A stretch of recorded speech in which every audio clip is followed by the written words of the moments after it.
আমার মেয়েটা খুব ভালো স্টুডেন্ট, তার 2 রোল ক্লাস 5-এ প্যানেল ফুলে বৃত্তি পেয়েছে। আমার মেয়েটা ইদানিং, আমার একটাই মেয়ে, ইদানিং একটু মোবাইলের প্রতি আসক্ত বেশি, একটু জেদি টাইপের। একটি মেয়ে শাসন করতেও পারি না। একটি মেয়ে মানে সন্তান একটি? জি জি জি জি। মোবাইলের প্রতি আসক্ত হয়ে গেছে আর একটু জেদি, মানে বাবা মায়ের কথা কম শুনে বইয়ের প্রতি আগ্রহটা আগের চেয়ে একটু কমে গেছে। আসলে আমি তার সাথে এখন কিরকম আচরণ করা উচিত, তাকে আমি কিভাবে তাকে আমি একটু আয়ত্তে আনতে পারি, একটু যদি জানাতেন। মোবাইলের প্রতি আসক্ত মানে কি? ও কি মানে মানে কোন ফোন ইউজ করে? ও এই অ্যান্ড্রয়েড ফোন ইউজ করছে, মানে ওর মায়ের ফোন, ওর মায়ের ফোনটা ব্যবহার করছে, ওর নিজস্ব ফোন নেই? না না না। তাহলে মায়ের ফোনটা তো মায়ের পারমিশন নিয়েই তো নিচ্ছে নাকি? জি, ওই মোবাইলটা মায়ের পারমিশন নিচ্ছে, কিন্তু যখন মা একটু রাগ দেখায় যে মোবাইল দেখো, মোবাইল ব্যবহার করা যাবে না, আমিও বলি যে মা বেশি মোবাইল ব্যবহার করা যাবে না, তুমি বই করো, তখন একটু রেগে যায়, খাওয়া দাওয়া করতে চায় না, একটু অন্য মনস্ক হয়। মোবাইলে ও কি করছে সেটা কি জানা সম্ভব? জি, ভিডিও দেখে। কি ধরনের ভিডিও? তো অনেক রকম হয়, ও কি দেখে? কি বলে বিডিএস গুলা দেখে। হ্যাঁ, সরি, একটু বিডিএস গুলো, যে বিভিন্ন ভিডিও গুলা দেখে। ও আচ্ছা, বিটিএস, ওকে, আচ্ছা আচ্ছা, ওইগুলো দেখে। আচ্ছা, ও পছন্দ করে ওদের যে মানে পারফরমেন্স গুলো। হ্যাঁ, ওকে। ওইটা তো ভীষণ একটু নেশা তৈরি করে তো, যতটুকু আমি জানি। তো এটাও কবে থেকে দেখছে? এই 1 বছর থেকে। 1 বছর থেকে মানে যখন ও ক্লাস 4-এ পড়তো তখন থেকে? না না না, এখন পরে ক্লাস 8-এ, যখন class 7 a student of class 8, আমি ক্লাস 5 শুনেছিলাম, সরি। স্টুডেন্ট খুব ভালো ছিল। এখন আমিও ওই স্কুলেই চাকরি করি, ও যে স্কুলে পড়ে ওই স্কুলে চাকরি করি। আমার কলিগদের কাছে শুনি যে এখন একটু আনমনস্ক, তার ইয়াটা কম, মনোযোগটা কমে গেছে। মনোযোগটা কমে গেছে। আমাকে স্টাফরা বলে বাড়িতে কি করো, দেখাশোনা করেন কিনা, বাড়িতে একটু মোবাইলে কেড়ে নিয়ে রাখলে একটু মন খারাপ করে। আসলে তার সাথে দেখুন কিরকম আচরণ করা। এখন তো একদম অ্যাডোলেসেন্স পিরিয়ড, তো মানে এই সময়টাতে এমনিও একটু মনোযোগটা কম থাকে, অন্য বিষয়গুলো ভাবতে শুরু করে ছেলে মেয়েরা, অন্য সব বিষয়ে আগ্রহটা তৈরি হয়, যেহেতু এটাকে বলা হয় সেকেন্ডারি সেক্স ক্যারেক্টারিস্টিক্স বলা হয়, যেগুলো তখন ডেভেলপ করে। টার্গেট হচ্ছে যে সে যেন যাই কিছু করে পড়াশোনাটাকে ঠিক রাখুক। আমার এইটাই তার প্রতি খুবই, কিন্তু দেখা আমিও তো বুঝতেছি যে তার পড়াশোনার প্রতি আগ্রহটা। ওর একটাই মাত্র সন্তান, যে সেটার কারণটা কি? মানে এটা কি ইচ্ছে করেই একজনকে নেওয়া হয়েছে নাকি? না না, আমাদের প্রথম বাচ্চা হওয়ার পর কনসেপ্ট করে না, তা মাশাআল্লাহ আমার মিসেস কনসেপ্ট করছে 8 মাস চলতেছে। অবশ্য এমনিতে ওর মা একটু টেনশনে, বাচ্চাকে নিয়ে আমরা 2 স্ত্রী সবসময় টেনশন করি। মানে একটু কি বেশি মনোযোগ অনেক সময় একটি সন্তান থাকলে না, মা বাবার সবটুকু মনোযোগ সন্তানটির উপরে যায়, মানে সন্তানটিকে নিয়ে ঘিরে সব মনোযোগটা থাকে। অনেক সময় এটাতে সন্তানরা একটু বিরক্ত হয় যে তোমরা সবসময় আমাকে নিয়ে থাকো কেন, তোমাদের নিজস্ব চিন্তা ভাবনা নেই কেন, নিজস্ব কাজ তো আছে। তো ওই জায়গাটাতে ওরা একটু মানে অতি মনোযোগটাও, আবার বিশেষ করে যখন একটু বড় হতে থাকে, এই টিনেজে বিশেষ করে, তখন তারা বাবা মার এতটা মনোযোগ আবার ওরা পছন্দ করে না। এদিকে বাবা কিন্তু স্কুলে আবার পড়াচ্ছেন, কাজে স্কুলে গিয়েও কিন্তু বাবার সব কলিগরা কিন্তু ওকে পড়াচ্ছেন, তাই না? তো সেটাও কিন্তু ও বাবার মানে বাবার সাথেই মনে হয় থাকছে, এরকম একটা ব্যাপার। বাবা মা দুইজনেই আবার স্কুলে আছে, একই স্কুলে। মাই গড, তাহলে তো ওর আর স্কুলে গিয়ে আলাদা জগতে বিচরণ করার খুব সুযোগ হয় না, তাই না? না, আমরা আসলে ওইভাবে তাকে বান্ডিং এর মধ্যে রাখি না। না না, আমি বুঝেছি, কিন্তু ও তো মনে করে যে এখানে আমার বাবা মাও আছেন, এটা এটা যখন মনে হয় সেটাও কিন্তু তাদের জন্য একটা, তাদের মনে একটা তদারকির মধ্যে রয়ে গেছে এরকম মনে হতে পারে আর কি। হ্যাঁ, তো যাই হোক, তো এটা একটু মানে ও কি অন্য স্কুলে পড়তে পারতো নাকি সেটা কি সম্ভব ছিল নাকি না? মানে আমরা দুইজনেই যেহেতু ওই স্কুলে আছি, আমাদের পাশেই প্রাইভেট স্কুল আছে, আসলে অন্য স্কুলে দেওয়াটা একটু যদিও ভালো হইতো, কিন্তু আসলে স্কুলের কাছে আমরা একটু হয়ে যেতাম না, বা এটাকে কি আমার প্রতিষ্ঠান প্রধানই বলেন বা স্টাফরা তো এটাকে একটু মনে করে যে আমরা দুইজনেই আছি যে স্কুলে, এই স্কুলে আমাদের বাচ্চাকে না দিয়ে অন্য স্কুলে দিব। তো আরেকটু একটু জানতে চাইবো যে মানে একটি সন্তান থাকলে অনেক সময় মানে তাকে বাড়িতে যা ঘটছে সেটাও তাকে একাই প্রত্যক্ষ করতে হয়। দুজনের সম্পর্কটা কেমন, স্বামী স্ত্রীর সম্পর্ক? আলহামদুলিল্লাহ, মাশাআল্লাহ, খুব ভালো। আচ্ছা, আপনাদের দোয়ায় আল্লাহর কাছে শুকরিয়া আদায় করি আরো ভালো হোক। এইটা অনেক ভালো আছে। আমাদের অন্য কোনো মাশাআল্লাহ কোনো দুশ্চিন্তা নাই, কিন্তু আমরা সবসময় বাবা মা বাচ্চাকে নিয়ে খুব চিন্তা করি। না, কিন্তু বেশি দুশ্চিন্তা করে তো আর কোনো লাভ হচ্ছে না। কিন্তু আমার যেটা জানার ছিল যে আমাদের কোনো সমস্যা নাই, এটা যখন আমরা বলে দিচ্ছি, মানে পৃথিবীতে তো এমন কোনো দম্পতি নাই যাদের মধ্যে কোনো মনোমালিন্য হয় না, তা কি হয়? সেটাই বলছি যে আমরা যে বলছি যে মানে মাশাআল্লাহ অনেক ভালো, সেটা তো ভালো হতেই পারে, কিন্তু অনেক ভালোর মধ্যেও তো মনোমালিন্য হওয়াটা, খুব ঠোকাঠকি হওয়াটা খুব স্বাভাবিক, তাই না? তো সেটা যখন মাঝে মধ্যে হয়ে যায়, সেটা কি ওর উপরে কোনো প্রভাব ফেলছে নাকি সেটা কি বোঝা যায়? না, আমরা এটা তাকে বোঝাতে দেই না, ওরকম কোনো কিছু না না, এটা বলা সম্ভব না, সরি। আমরা যতই গোপনে করি না কেন, আমাদের চোখের ভাষা দেখলে, আমাদের চেহারা দেখলে ওরা বুঝতে পারে। কিন্তু যতই আমরা বলি যে আমরা দরজা বন্ধ করে ঝগড়া করি, সেটা কিন্তু সম্ভব না। আমরা যখন কিছু একটা মনোমালিন্যের পরে আমরা যখন একসাথে টেবিলে খেতে বসি, তখনই আমাদের চেহারার মধ্যে কিন্তু কোন একটা কিছু বাচ্চা প্রত্যক্ষ করে। অবশ্য তার সাথে কি কথা বলবেন? হ্যাঁ, ইফ শি ইজ উইলিং কথা বলতে পারে। ও মানে একটু অসুস্থ বোধ মনে করতেছে, তো কথা বলতে পারছে না। আচ্ছা, ঠিক আছে, ও একটু মানে এখন তো একটু কনসিভও করেছে, তো একটু অ্যাডভান্স স্টেজেও আছে। ঠিক আছে, আমরা প্রশ্নটা পেয়েছি, যে প্রশ্নটা আরেকবার একটু শুনতে চাচ্ছি।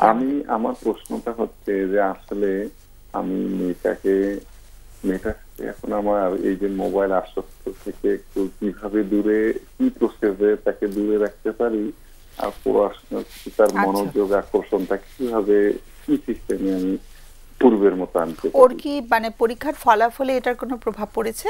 একটু পড়ছে, হ্যাঁ পড়ছে। যেমন আগের পরীক্ষা, এই যে এখন ক্লাস টেস্ট পরীক্ষা চলতেছে, যে সেকেন্ড গার্লস, এটা ঠিক আছে, কিন্তু তার মার্কগুলা আগের তুলনায় কমে গেছে। আচ্ছা, আর কত ঘন্টা আন্দাজ ও মোবাইলে থাকে? কত ঘন্টা বলতে মনে করেন স্কুল থেকে এসে খাওয়া দাওয়া করে বসে আছে, মোবাইল টিপতেছে। আচ্ছা, তারপরে রাত সন্ধ্যায় পড়তে বসে। একটু যদি আমরা আন্দাজ করে জাস্ট একটু ঘন্টাটা আন্দাজ করে বলি আর কি, আমাদের অতিথিদের প্রশ্ন থাকবে। 4 ঘন্টা 5 ঘন্টা 4-5 ঘন্টা। ওকে, সো এটা তো একটু মানে ওর তো চোখের উপরে, ব্রেনের উপরে, সবকিছুর উপরে ইমপ্যাক্ট বুঝাই, সব সময় বলি, সব সময়। হ্যাঁ, কিন্তু ও তো একটু যখন একটু অ্যাডিক্টেড হয়ে যায় তখন বোঝালে লাভ হয় না আর কি। হ্যাঁ, সেটাই হচ্ছে দুর্ভাগ্যের বিষয়। তো বুঝতে পারছি মানে বাবা মার দুশ্চিন্তার বিষয় হবারই কথা। একটু লাইনে থাকতে হবে, একটু যদি প্রশ্ন থাকে তোমাদের। দর্শক, আপনার বয়স কত এবং আপনার ওয়াইফের বয়স কত? জাস্ট আমার বয়স হচ্ছে 45 বছর, আর আমার মিসেসের বয়স আমার থেকে 9 বছর কম।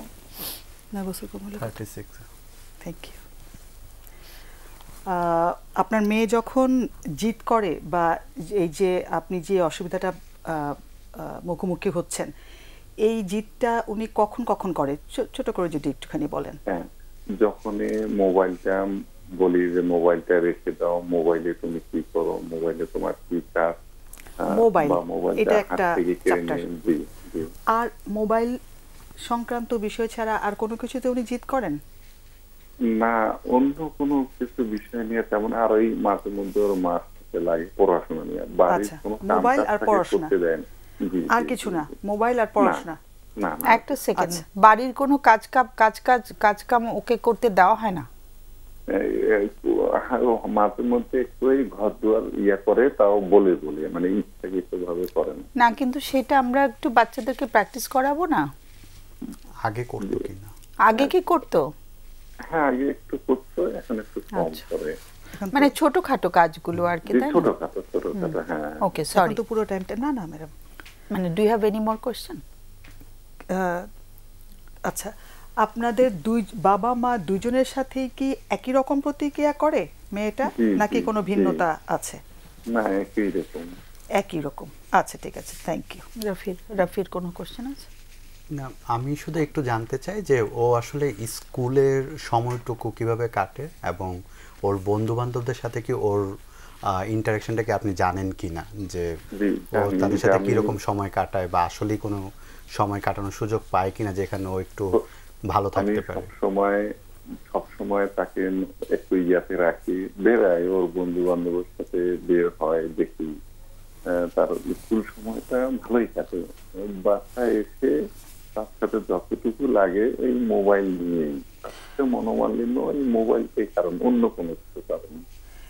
আর সে ইদানিং লক্ষ্য করে একটু বের হয়, মানে বাসার বাইরে আশেপাশে একটু বেরোইতে পছন্দ, এটা তো স্বাভাবিক, বের হওয়াটা স্বাভাবিক। ইদানিং একটু ওই যে বাইরে বের হওয়াটাও সংখ্যাটাও বেড়ে গিয়েছে। আচ্ছা ম্যাডাম, ওনারা কি টিচার, হাজবেন্ড ওয়াইফ দুজনেই? বলছে স্কুলে জব করি। তোমার প্রশ্ন আছে? আপনি বলছিলেন আপনি এবং একই স্কুলে ওনারা চাকরি একই করেন? স্কুলে চাকরি জি, করে। জি। আপনারা কি অ্যাডমিনিস্ট্রেশনে আছেন নাকি টিচিং এ আছেন? টিচার হিসেবে আছেন ওই স্কুলে নাকি আমার অ্যাডমিনিস্ট্রেশনে আছেন? মিসেস, আমি দুইজনেই টিচিং হিসাবেই আছি। টিচিং এ আছেন। ঠিক আছে, ধন্যবাদ। রাফি, আর প্রশ্ন আছে? তাহলে আমরা proceed. অফ করে দিই। হ্যালো, আমরা একটু তাহলে আলোচনা করি। অনেক অনেক ধন্যবাদ ফোন করার জন্য। আমাদের অতিথির আলোচনা করবে, একটু শুনলে ভালো হয়।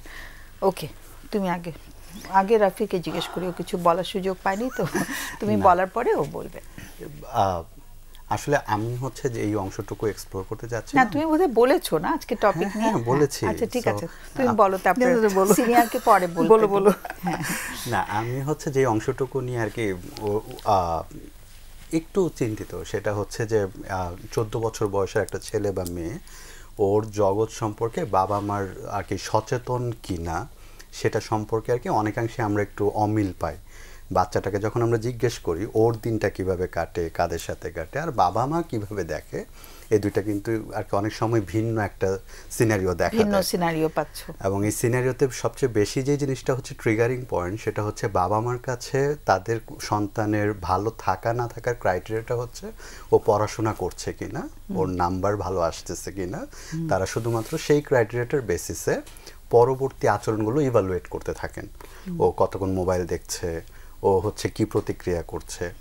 কিন্তু এই বাচ্চাটার আমরা আর কি মফস্বলেও যে সকল বাচ্চারা থাকে, ওদের ডেইলি রুটিনটা যখন আমরা দেখি, সো দেখতে পাই যেটা ও সকাল থেকে দুপুর পর্যন্ত স্কুল করছে, তারপর কয়েকটা কোচিং থাকছে, ওর বাসায় প্রাইভেট পড়া লাগছে, তারপরে যে সময়টা থাকে সেখানে ওর নিজস্ব বিনোদনের জায়গা। আচ্ছা, এটা জিজ্ঞেস করিনি আমরা কেউ, হ্যাঁ, প্রাইভেট ওর পড়ছে কিনা।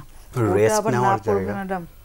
এটা মোটামুটি আমাদের দেশে এটা মোটামুটি প্রতিষ্ঠিত যে ও প্রাইভেট পড়ছে। ওর না, বাবা মা টিচার তো, তাই ভাবছিলাম আর কি। ওর আসলে ওই ইভেন তারাও যদি টিচার হয় তারাও তো পড়াচ্ছে, মানে ওর ব্রেইন কিন্তু সব সময় এনগেজ। সেটা একটু প্রশ্ন করে জানতে পারলে ভালো জানতে হতো। পারলে ভালো হতো। সো দেখা যাচ্ছে যেটা যে ওর কোনো বিনোদনের ওয়ে যখন থাকে না, তখন স্বাভাবিকভাবেই আমরা খুবই ইমিডিয়েট প্লেজারের দিকে ধাবিত হই, যেটা হচ্ছে মোবাইল গেম খেলা অথবা হচ্ছে কোনো ভিডিও দেখা। বোরিং লাগে যখন পড়তে পড়তে, বোরিং লাগে। পুরো সময়টাই তো ও এঙ্গেজ থাকতেছে, ও স্ট্রেসড আউট হচ্ছে, ও বার্ন আউট হচ্ছে। সো করবেটা কি? ইভেন ওর দেখা যায় যে বাইরে যাওয়াটাও আর কি ওদের জন্য অনেক লিমিটেড হয়ে যায়। সো সেক্ষেত্রে আর কি আমার যেটা আর কি আরও এক্সপ্লোর করার জায়গা হয়তো থাকে, যেটা হচ্ছে যে বাবা মা যদি ওর আর কি ভেতরটা যদি একটু এক্সপ্লোর করে যে ওর কেমন লাগছে আসলে, ও আসলে কি ঠিকঠাক আছে কিনা, ও হচ্ছে এনজয় করছে কিনা ওর পড়াশোনাটা, ওর বন্ধু বান্ধব, ওর ফ্যামিলি, তখন হয়তো আমরা অনেক উত্তর ইভেন বাবা মাই পেয়ে যাবেন যে আসলে ওকে কোন স্পেসটা দেয়া লাগবে যেখানে আসলে মোবাইল থেকে আরো আনন্দদায়ক অভিজ্ঞতা ওর লাইফে আসতে পারে। তো সেক্ষেত্রে বাবা মা হয়তো একটু এক্সপ্লোর করতে পারে। একটু আমার একটু দুশ্চিন্তা লাগছে, কারণ বিটিএস এর যে ব্যাপারটা আমরা জানি, এটা কিন্তু অসম্ভব অ্যাডিকশন তৈরি করে। এটার মধ্যে একবার ঢুকে গেলে খুব কঠিন কিন্তু বের হওয়া, মার্কেট দখল করে। যদি এটাই হয়ে থাকে সত্যিকার অর্থে, ওর যদি ওখানে কিছুটা আসক্তি তৈরি হয়ে থাকে, এটা যে কোনো আসক্তির মানে যে ধর্ম, এটা কিন্তু একই ব্রেন কিন্তু একইভাবেই তখন মানে প্রোগ্রামড হয়ে যায় আর কি। সত্যি ম্যাম, এখন ওই যে আমি এই কথাটা বলার উদ্দেশ্য হচ্ছে যেটা যে বিটিএস হচ্ছে একটা ব্যান্ড, ওরা হচ্ছে একটা মিউজিক পারফর্ম করে, ওই লিরিক্স থাকে কিছু যেটার সাথে এই টিনেজ বাচ্চারা খুব সহজে কানেক্ট করতে পারে ওরা। এক্স্যাক্টলি। সো ওরা যখন রিলেট করতে, আমি নিজেও দেখেছি, আমি দেখেছি ম্যাডাম, আমার দেখতে হচ্ছে আমার প্রথম আলোতে যখন চিঠিপত্র লিখতাম তখন এরকম লিখেছে, বাবাই মনে হয় লিখেছে যে আমার বাচ্চা এরকম আসক্ত হয়ে গেছে, তখন আমি নিজে অনেকক্ষণ দেখেছি বোঝার জন্য। হ্যাঁ, সো ওরা যখন এটা রিলেট করতে পারে, স্বাভাবিকভাবে ওদের কাছে মনে হয়, আর কি আপনি খেয়াল করে দেখবেন যে এই ধরনের বাচ্চারা অধিকাংশই ক্লেম করে যে আমাকে শুধু ওরা বুঝতে পারে, কারণ they are telling my stories. So তখন এটা খুবই স্বাভাবিক যে তখন সে ওইটার প্রতি আরো বেশি ধাবিত হবে, মানে নিমগ্ন তো হয়, নিজেকে ওর মধ্যে ঢুকিয়ে ফেলে এবং ওই লাইফটা লিড করতে শুরু করে, একটা অল্টারনেট ওয়ার্ল্ড তৈরি করে বা রিয়েলিটি তৈরি করে, ওখানেও থাকতে শুরু করে। কারণ রিয়েল ওয়ার্ল্ডে তো শুধু পড়ালেখা এবং এর চেয়ে আনন্দদায়ক কিছু নাই। মানে আমার কথা হচ্ছে যে আমি যখন একটা আর কি প্রাকৃতিক পরিবেশে একটু শান্তি পাবো, আমি তখনই সেখানে আনন্দটা নিব। কিন্তু আমি যখন পাচ্ছি না কোথাও, আমার ঘরে থাকলে সারাক্ষণ পড়াশোনা, আচরণের বাধ্যবাধকতা, এইটা করা আসলেই বোরিং। তারপর হচ্ছে আবার ও কিন্তু টিনেজ, মানে ওর আচরণে পরিবর্তন আসছে, সেটার সাথে বাবা মারও পরিবর্তন আসছে কিনা, তাদেরও তো অ্যাডাপ্ট করার একটা মানসিকতা দরকার। সো দেখা যায় যেটা যে বাচ্চাটার কাছে মনে হচ্ছে ওকে কেউ বুঝতেছে না, তো তখন স্বাভাবিকভাবে ওরা স্কেপ খুঁজে, আর স্কেপটা খুঁজতে গিয়েই দেখা যায় এই ধরনের, এটা তো হচ্ছে বিটিএস হচ্ছে আর কি একটা ধারা, এছাড়াও আর কি সীমান্তবর্তী অঞ্চলের ছেলে মেয়েদের মাঝে নেশা দ্রব্যের প্রতি আকর্ষণটা আরো বেশি বেড়ে যায়। সীমান্তবর্তীতে যেতে হবে না, আমরা রাজধানীতে বসেও কিন্তু একই স্টোরি জানি। রাফি, তুমি একটু বেশি ভদ্রতা করছো না। সো এই কারণে আর কি আমার কাছে যেটা লাগে যে আমি বাবা মাদের অনুরোধ করব যে সন্তানের দুনিয়ায় আরেকটু এন্ট্রি নেওয়ার জন্য বন্ধুর আর কি অ্যাপ্রোচ নিয়ে, যে ওর কেমন লাগছে, একজন সহমর্মী পিতামাতা যেটা হতে পারে আর কি, কারণ ওনারাও একটু ইনসিকিউর থাকেন সন্তানের ভবিষ্যৎ, পড়াশোনা, অন্যান্য সব কিছু, এটাও আমরা বুঝতে পারি যে ওনাদেরও কনসার্ন আছে। কিন্তু পড়াশোনাটা তো সব নাই, যে ওর একটু রেজাল্ট এখন একটু খারাপ হচ্ছে, এটা নিয়ে মনে হয় বাবা মা, শিক্ষক তো খুব দুশ্চিন্তায় পড়ে গেছেন। আমি কিন্তু আমি যদি আমার কথা বলি, আমি কিন্তু ছোটবেলা থেকে প্রথম স্থান অধিকার করেছি। ক্লাস 8-এ উঠে, আমি ক্লাস 8-এ না 9-এ উঠে আমার মনে নেই, আমি 3rd হয়ে গেলাম। আচ্ছা, বুঝেছো, আমিও কিন্তু একটু মানে আমারও কিন্তু অন্য জগতের প্রতি, তখন তো বিটিএস টিটিএস কিছু ছিল না, মোবাইলই ছিল না, বাট স্টিল তখন একটা অন্য রঙিন জগতের দিকে কিন্তু একটু মনোযোগ চলে যায়।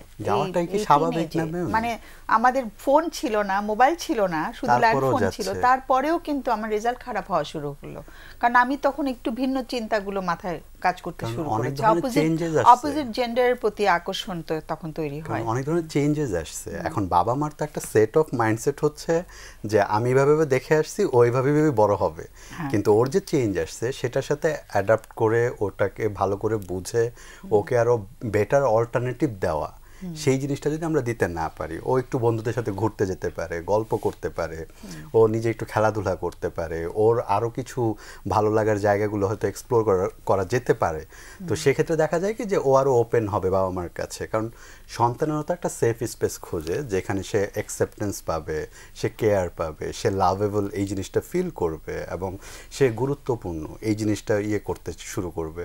যখন সে দেখে যে তার বাবা মার কাছে তাদের পড়াশোনা বা তাদের প্রেস্টিজ, এখানে ম্যাম আরেকটা ফ্যাক্টর আছে। এখানে তুমি অনেক সুন্দর সুন্দর কথা বলছো রাফি, আমি সরি আমি ইন্টারাপ্ট করছি। আমার কাছে মনে হয় যে এই নেশাগ্রস্ততা যদি কিছুটা হয়ে থাকে, এখানে জিরো টলারেন্স।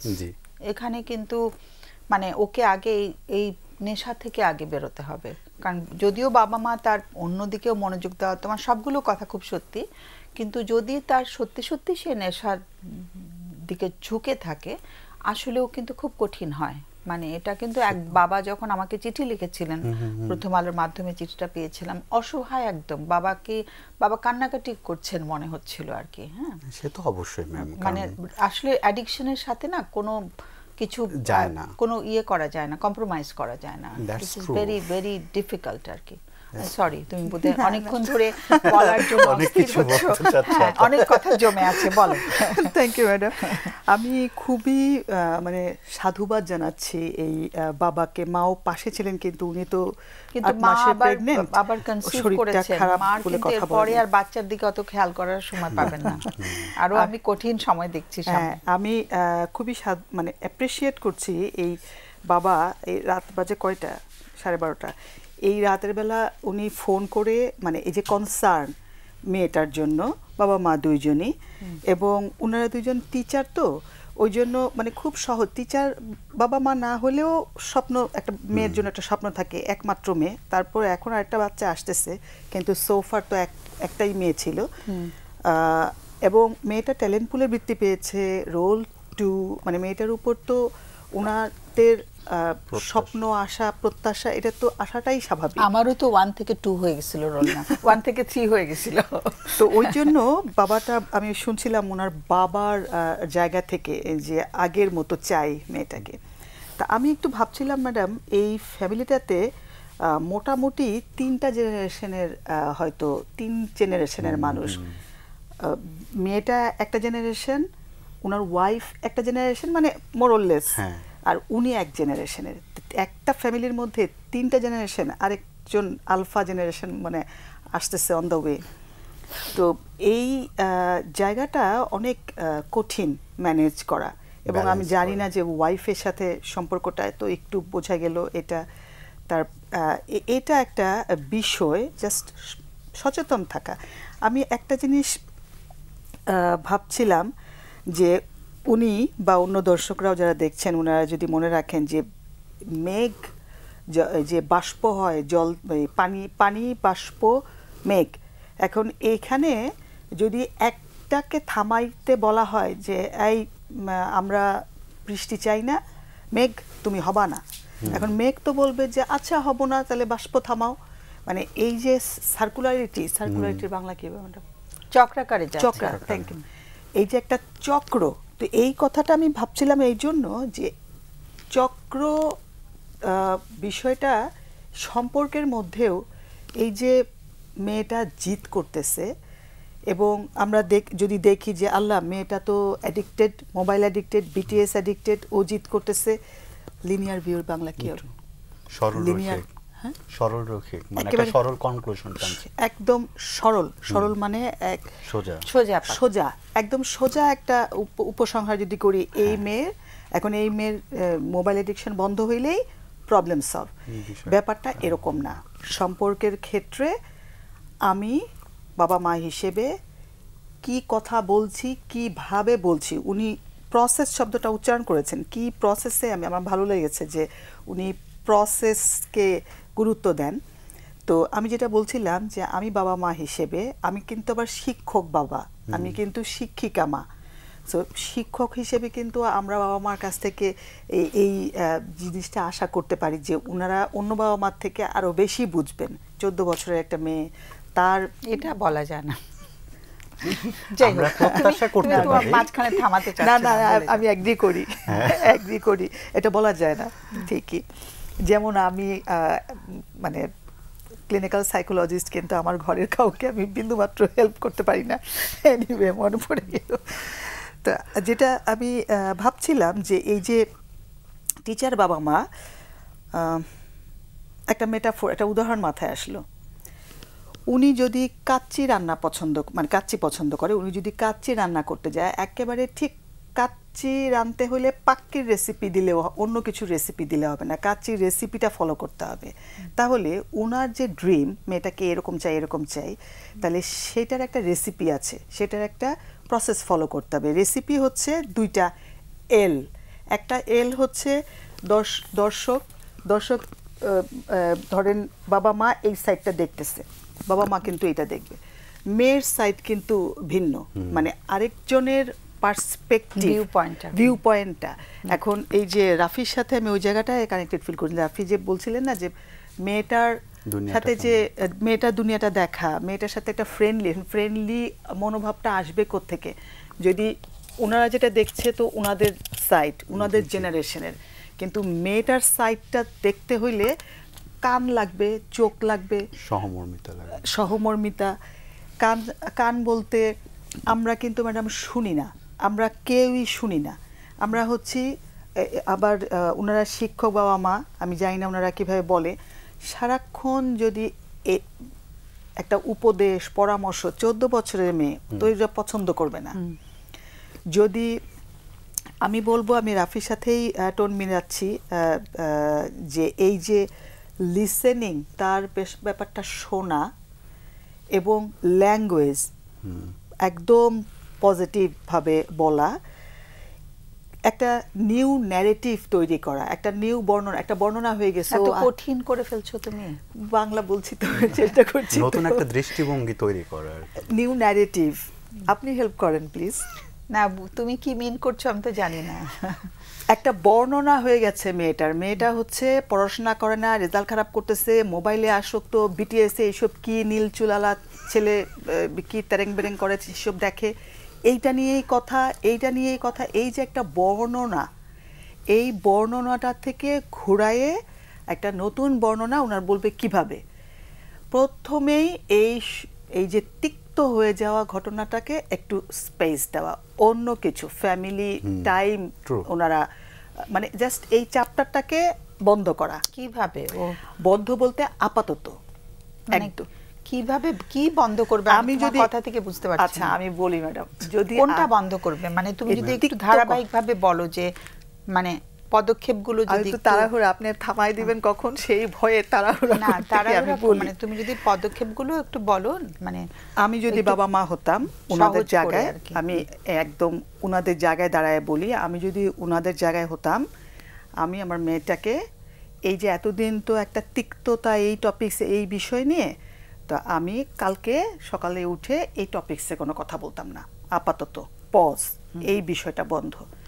আমি একটা প্ল্যান করতাম, ফ্যামিলি টাইম, ফ্যামিলি একটা হ্যাপি টাইম, সেটা ছোটোখাটো যে কোনো, একসাথে রান্না হইতে পারে, একসাথে একটা মুভি দেখা হইতে পারে, যা কিছুই হোক না কেন, এটা করতাম 1 দিন 2 দিন 3 দিন।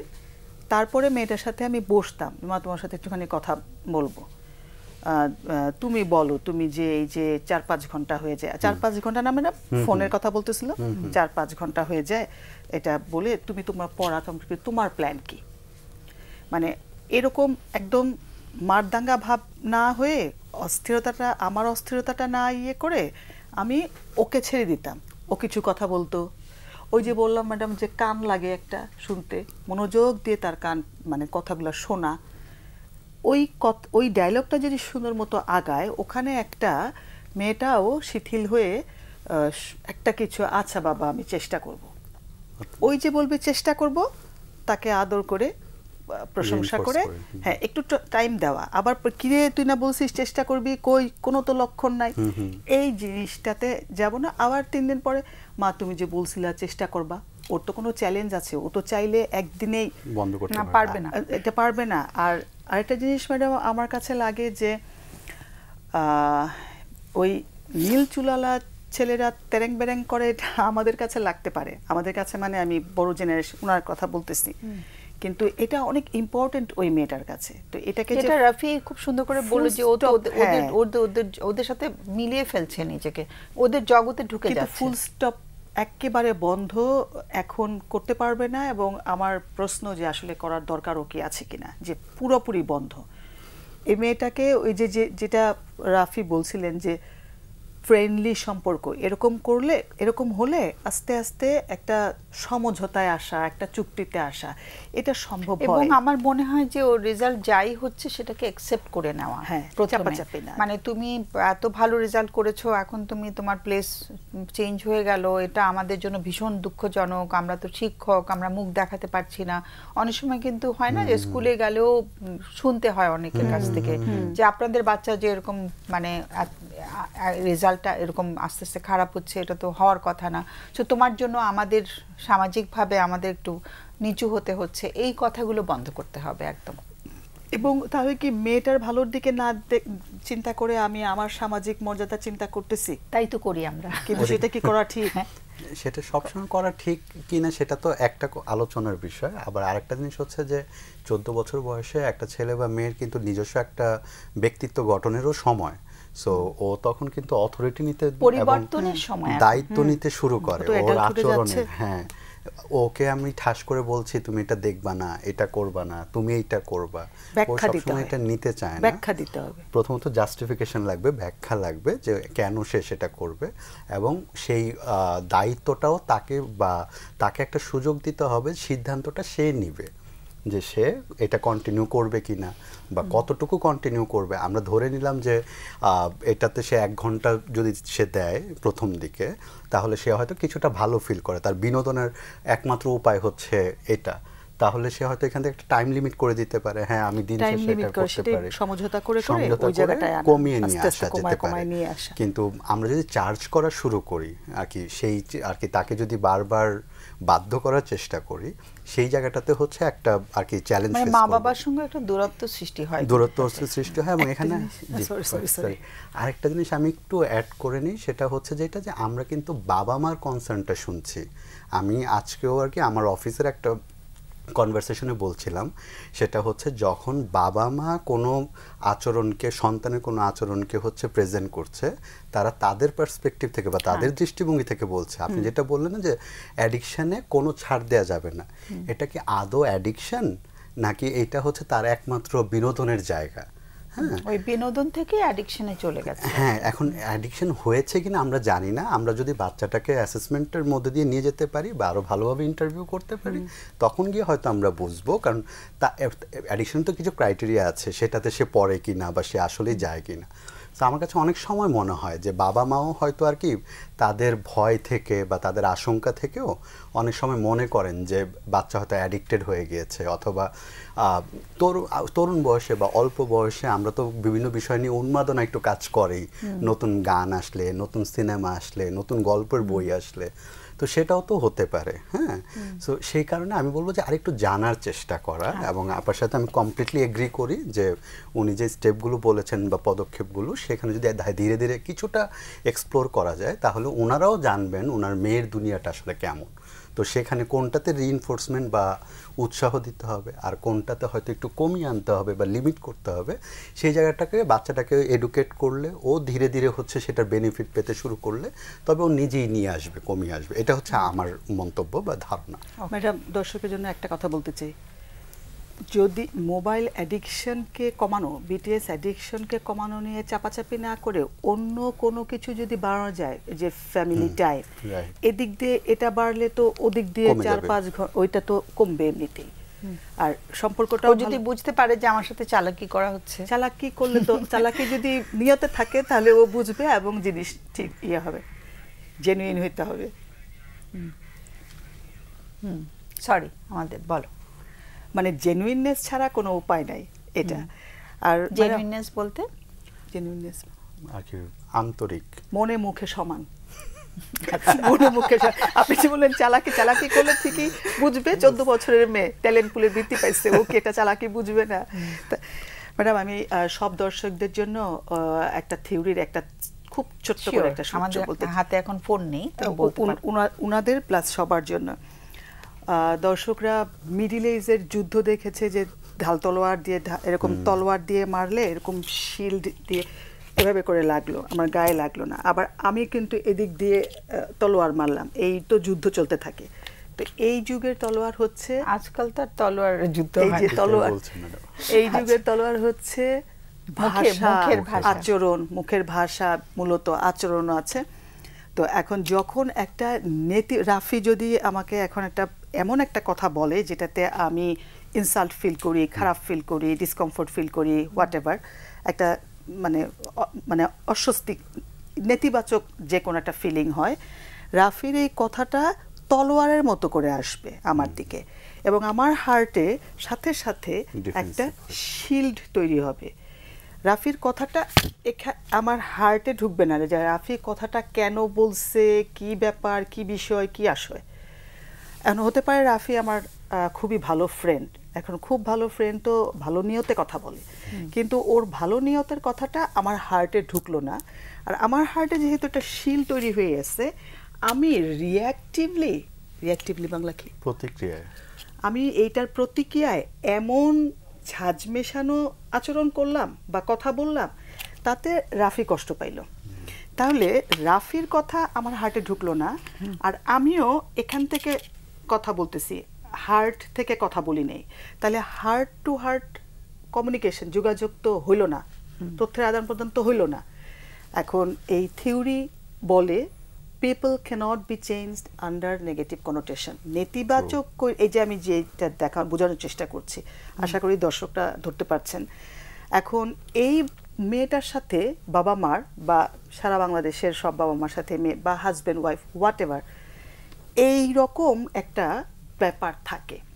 তো নেতিবাচক ব্যাপার, এই যে এরকম ব্যাপার, এই নেতিবাচক কথা বলতেছে, নেতিবাচক আচরণ করতেছে, তাহলে তো চেঞ্জ তো হচ্ছে না। রাফি চায় আমার এই জিনিসটা চেঞ্জ হোক। আমি একটু যদি সহজ করে বলি, একটা থিওরিতে বলে যে নেগেটিভ দিয়ে কখনো পজিটিভ আউটকাম পাওয়া যায় না। এক্স্যাক্টলি। আমি যদি তোমার সাথে নেগেটিভ আচরণ করছি, কিন্তু আমি আশা করছি তোমার কাছ থেকে যে তুমি পজিটিভ কোনো আচরণ করবে, কিন্তু আমি করছি কিন্তু তোমার সাথে দুর্ব্যবহার করে তোমার কাছ থেকে পজিটিভ আশা করছি।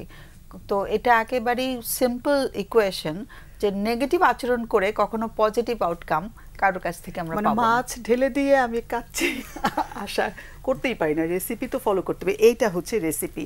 আমি যদি এটা শেষ করে দেই, যে যদি আমার রাফির সাথে ভালো সম্পর্ক করতে হয় বা রাফি চায় আমার একটা পরিবর্তন, ইতিবাচক পরিবর্তন, তাহলে রাফি এমনভাবে কথা বলবে, ইতিবাচকভাবে কথা বলবে, ইতিবাচক আচরণ করবে, আই স্টেটমেন্ট ইউজ করবে। আপু আমার খারাপ লাগছে আপনি যে এটা বলছেন, আমিটা দিয়ে কথা বলবে যেন আমি ব্লেম ফিল না করি। রাফি যদি বলে আপু তুমি এটা করছো, তাহলে মানে আঙ্গুলটা বলা হয় অন্যর দিকে না পয়েন্ট করে নিজের দিকে পয়েন্ট করা। এটা যদি হয় তাহলে আমার তো শিলটা আমার তৈরি হবে, প্রয়োজন লাগবে, তাহলে ওর কথাটা তো আমার ভেতরে ঢুকবে। আর মানুষ তো বেসিকলি ভালো, মানুষকে যদি ঠিক, মানুষ এত ভালো, আবার দুঃখ উঠে গেল আমার। সব ঝামেলা তো সিস্টেমে, ট্রেনিংয়ে ঘাটতি, মানুষ তো খুবই ভালো। মানে আমরা তো জন্ম নিয়ে একেবারে নিষ্পাপ একটা সত্তা হিসেবে, কিন্তু সেটা বলা হয় না যে এনভায়রনমেন্ট আমাদের সাথে যখন খেলাধুলা শুরু করে তখনই তো আমাদের মধ্যে নেগেটিভিটিটা ডেভেলপ করে, তাই না? আমার ছোট বোনের ছেলে ম্যাডাম 5 বছর, এক্সুবারেন্স অফ লাইফ, মানে দেখলে মানে জীবনের প্রাণোচ্ছ্বাস। মানে আমার খুব মনে হয় যে এই বাচ্চাটা, মানে এই কোয়ালিটিস গুলাই যদি সব, কার্ল রজার্স যেটা একদম হাইয়েস্ট পোটেনশিয়াল ইউটিলাইজ করা, এই বাচ্চাটার কোয়ালিটিস গুলাই যদি সবার থাকতো। আবার এটাও দুঃখ লাগে যে বাচ্চাটা বড় হইতে হইতে সিস্টেম ওকে কত কিছু শেখায়। সিস্টেম তো এখানে শুধু মা বাবা তো সিস্টেম, একটা মা বাবা তো একটা অংশ, কিন্তু পুরো সিস্টেমটার মধ্যেই তো গলদ আসলে। তবে বাবা মা হচ্ছে সবচেয়ে ইম্পর্টেন্ট, সবচেয়ে প্রথম।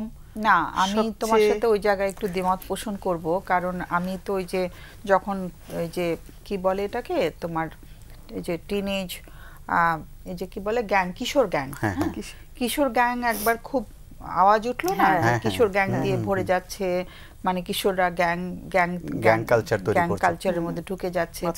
তখন সব রথী মহারথীরা তো অনেক কথা বলেন এসে, তাদের নিজেদের কতটুকু মানে ধারণা আছে সেটা আমি খুব খারাপ ভাবে বলছি, আমি সবাইকে ইঙ্গিত করে বলছি না, মানে তাদের কথা শুনতাম তো, আমি তো শুনি টক শো গুলা, তখন তারা না বলতেন যে কেমন মা বাবা তৈরি করেছে ওদের। না, এটাতে আমি এগ্রি করি, বাবা মার দিকে তাহলে কিশোর গ্যাং হওয়ার পিছনে শুধুমাত্র বাবা মার অবদান না, এইটা যে কত বড় একটা মানে মিসকনসেপশন, যে আমি শুধুমাত্র সংকুচিত করে দিচ্ছি শুধু ফ্যামিলির মানে কন্ট্রিবিউশনের কারণে, নেগেটিভ কন্ট্রিবিউশনের কারণে কিশোর গ্যাং তৈরি হচ্ছে। কিন্তু আমরা সমাজটা কিভাবে তৈরি করছি?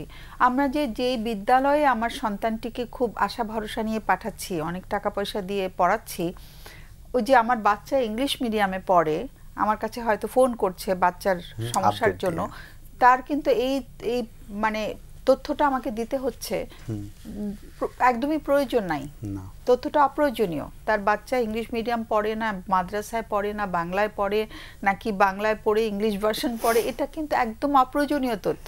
কিন্তু উনি কেন বলছেন? Because the father feels proud that I am sending my child to an English medium institution.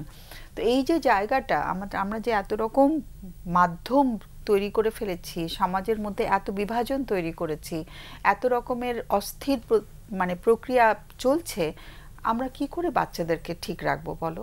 আসলে তো আমরা খুব অসহায়, কিন্তু পুরো শৃঙ্খলের মধ্যে ঢুকে গেছি, পুরো একটা নষ্ট সিস্টেমের মধ্যে পড়ে গেছি সবাই। আমি হোপের জায়গা থেকে, হোপ যদি হাতে থাকে, এইটা হচ্ছে মানে বাবা মার কথা বলছি, বাচ্চাটা যখন বড় হয়ে দুনিয়াতে চলে যাবে তখন আর নিয়ন্ত্রণও করতে পারবে না, আর কোনো কিছু না, মানে যা কিছু করার এই বাসাটা আমি কিন্তু পজিটিভলি বলছি ম্যাডাম, কারণ আমি আমার যত কোর ভ্যালুজ সব কিন্তু ওই গোড়া থেকে আমার বাবা মা থেকে পেয়ে আসছি, আমার ফ্যামিলি থেকে কিন্তু আমাদের কিন্তু এক্সপোজার গুলা খুব বেশি হয়তো আজকাল, মানে আগের দিনটা তো এখন নাই, তাই না? তারা কিন্তু অনেক কিছুতে এক্সপোজড হচ্ছে। এমনকি বাবা মা দ্বারা আর কি শুধুমাত্র বা ফ্যামিলি দ্বারা যে এক্সপোজড হচ্ছে বা হচ্ছে, বিষয়টা এরকম না। এখন সোশ্যাল মিডিয়ার যে কালচার এবং অন্যান্য পিয়ার গ্রুপের মধ্যে যেই আর কি ওদের যে গ্রুপ হয় না, ইনস্টাগ্রাম গ্রুপ, তারপরে ওদের যে স্কুলে যে গ্রুপগুলো হয়, মানে ওরা কনস্ট্যান্টলি ওগুলোর সাথে কমিউনিকেট করতে থাকে। বাবা মা খুব ওই জায়গাটাতে একদম হাল ছেড়ে দিয়েছে। আরেকটা জিনিস ম্যাডাম, আমি সবসময় খুব প্যারেন্টিং এ ফোকাস করতাম, মানে আমার আমি এখন করি না, আমি এখন প্যারেন্টিং করি না বলতে, মানে আগে যেমন একেবারে মানে খুবই প্যারেন্টিংটাই আমার একটা মেইন চ্যাপ্টার ছিল। আমি দেখলাম যে প্যারেন্টিং তো দূরের কথা, মানে হাজব্যান্ড ওয়াইফের যে একটা সমঝোতা, ওই যে হাজব্যান্ড ওয়াইফ ঝগড়া করতে করতে 30 বছর বাচ্চা, 30 বছর হাজব্যান্ড ওয়াইফের অ্যাডজাস্টমেন্টই নাই, মানে ম্যারিটাল অ্যাডজাস্টমেন্টই নাই, প্যারেন্টই তো নাই, প্যারেন্টিং তো একটা প্রসেস। বাচ্চার দিকে কোথায় লুক না, প্যারেন্ট হওয়ার আগে তো আমাদের ভালো কাপল হতে হবে, ওইটাই নাই, সেটাই যদি না পারি ওইটাই, তাহলে আমরা প্যারেন্ট হিসেবে তো আসলে ঠিকমতো। ম্যাম যদি আমি একটা অংশ যদি একটু অ্যাড করি আর কি এর সাথে, সো সেখানে হচ্ছে কি পুরো কনভারসেশনে একটা জায়গা খুব আর কি ফুটে ওঠে, ইভেন সমাজের প্রতিটা স্তরে এবং বাবা মা থেকে সন্তান, একটা হচ্ছে যে নিজের আচরণ অনুভূতির দায়িত্ব না নেওয়া, যে আমরা সবসময় কিন্তু ব্লেম করছি, অন্যকে ব্লেম করতে ভালোবাসি, কালচারই এটা। আমরা টক শোতে বসে বলে দিচ্ছি যে বাবা মা ভালো না, তাই হচ্ছে ছেলেমেয়েরা এমন করছে, শিক্ষকরা এটা না, আমি বলছি আর কি ইনজে আর কি যে ম্যাডাম যেটা কিশোর গ্যাংয়ের কালচারের কনটেক্সটে অনেকে আর কি দোষারোপ করছে, ইভেন আমরাও বলছি যে সিস্টেমটা এরকম করছে, এটা সত্যি কথা। হ্যাঁ, এখন এখানে যেটা হচ্ছে সেটা হচ্ছে যে আমরা ইন্ডিভিজুয়াল লেভেলে বা আমরা যার যার জায়গা থেকে আমরা অনেক ক্ষেত্রে আমাদের আচরণ এবং আমাদের অনুভূতির যেমন দায়িত্ব নিই না, পাশাপাশি আমি যেটা অনুভব করছি সেটা সব সময় আমি আরেকজনকে ব্লেম করছি। এখন আপনি একটা সঠিক কথা হয়তো আমাকে বলছেন, যেটা হয়তো ফ্যাক্ট, যেটা জানা জরুরি, কিন্তু আমি অফেন্ডেড ফিল করছি, ম্যাডাম কেন আমাকে এটা বললো, এটা না বললেও তো পারতো। হ্যাঁ, কিন্তু এটা তো ফ্যাক্ট, এটা তো জানা দরকার, মানুষেরও জানা দরকার, ফিডব্যাক দিতে এবং নিতে জানি না। তো ফলে হচ্ছে যেটা যে বাবা মা যেমন সন্তানকে দোষারোপ করছে, আবার সন্তান হচ্ছে বাবা মাকে দোষারোপ করছে। আমি এটা দেখেছি, আমরা বড়রা, আমরা বাবা মা, আমরা বড়রা আমাদের আবেগ নিয়ন্ত্রণ করতে পারি না, বাচ্চার উপর খালি ঝাল ঝাড়ি।